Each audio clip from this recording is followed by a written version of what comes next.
In today's China, the brutal and sometimes violent machinations of party politics are usually played out behind the scenes. But the Communist Party is now in the grip of a factional battle, the likes of which hasn't been seen for decades, and it's dramatically public. It's not just an ideological struggle, but a tale of espionage, betrayal, torture and even murder. And whoever wins will in the end determine the destiny of 1.5 billion people. China correspondent Stephen McDonnell has the story.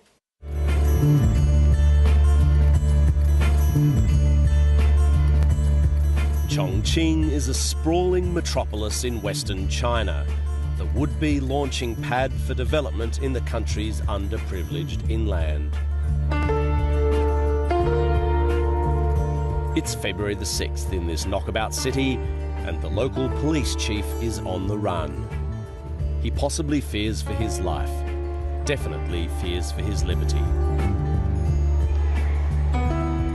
Armed with high-level secret knowledge, he decides to try for political asylum from the Americans.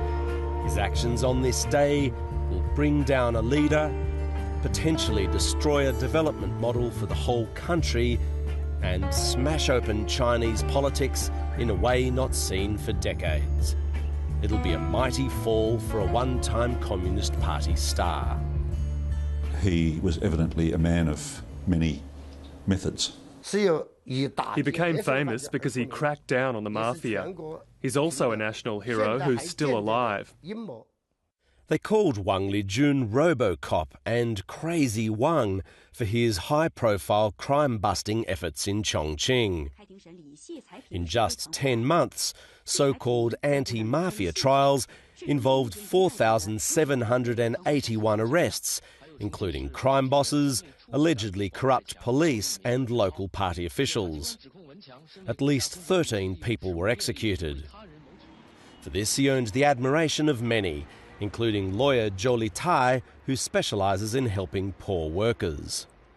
A few years ago, you could see people taking drugs, robberies or killing people on the streets. You can't see them in Chongqing now. But it was Wang Lijun's boss, local party secretary Bo Xilai, who was propelled to national prominence for ordering the crackdown.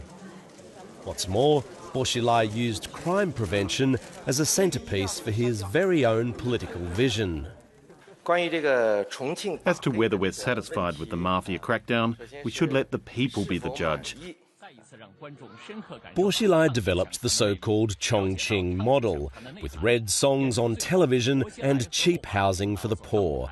Millions of underprivileged people lapped it up, and Bo Xilai appeared headed for China's cabinet, the Politburo Standing Committee. Yet by promoting his lift up the poor model, he was also sowing the seeds of his downfall. When a distant province has a governor or a boss who does well, the centre starts to worry that he's doing too well, especially as he promoted the model as something to be applied widely in the country. This city and its model became the great hope for those who want to retain the Communist Party at the centre of everything. Elsewhere, officials had been permitting liberal reforms like grassroots elections. But in Chongqing, the party was to deliver low-cost housing, songs from the good old days on the telly and safer streets. On top of all this, as you can see, there's been considerable economic development. So understandably, many rallied behind the city's charismatic leader, who even knew how to win over the business community. But there was a darker side to the Chongqing model, which took some time to come to light. The worst torture is when they lock your hands with handcuffs and hang you from the ceiling above a table with only your toes able to touch it. Li Zhuang is a lawyer who represented a crime boss who he says had his confession extracted by torture. The way my client was hung, he was urinating and defecating without control. Then they let him down and made him pick up his excrement with his hands and wipe the floor with his shorts. Then he was hung up again naked. Apart from beatings, Li Zhuang says thousands of suspects faced sleep and food deprivation for days on end to extract statements. Then he too was picked up, tortured, accused of fabricating evidence and imprisoned for 1.5 years. Li Zhuang says that these were trumped-up charges to stop him working and scare away other lawyers. And the allegations get worse. Now it's emerged that a secretive British businessman named Neil Haywood may have been murdered. And in a sensational development this week, police arrested Bo Xilai's wife Gu Kai-lai and another worker as prime suspects in the case. This is a very strange aspect of the story. British man Neil Haywood was a close confidant of Bo Xilai's family. Exactly what he did for them we don't really know, but he was found dead in a hotel room here in Chongqing, officially from over-drinking. His body was hastily cremated, and some believe that he was actually murdered when it emerged that he used to do work for a private intelligence gathering firm that hired former agents from Britain's MI5 and MI6. The conclusion that has been drawn is that he's been killed for spying on Bo Xilai. And there's something more. It's thought that details about the strange death of Neil Haywood was what Wang Lijun wanted to pass on to United States diplomats in exchange for getting out of China. For example, that the British businessman had been in a worsening commercial dispute with Bo Xilai's family. 2 months ago, the police chief drove out of Chongqing, heading for the US consulate 300 kilometres away in Chengdu. He'd been accused of corruption himself and knew he could go down hard, possibly even the death penalty.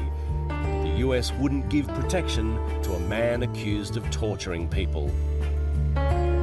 He left Chongqing and would end up in the hands of the Chinese state security police, who'd take him to Beijing. He may never return to the city he helped transform.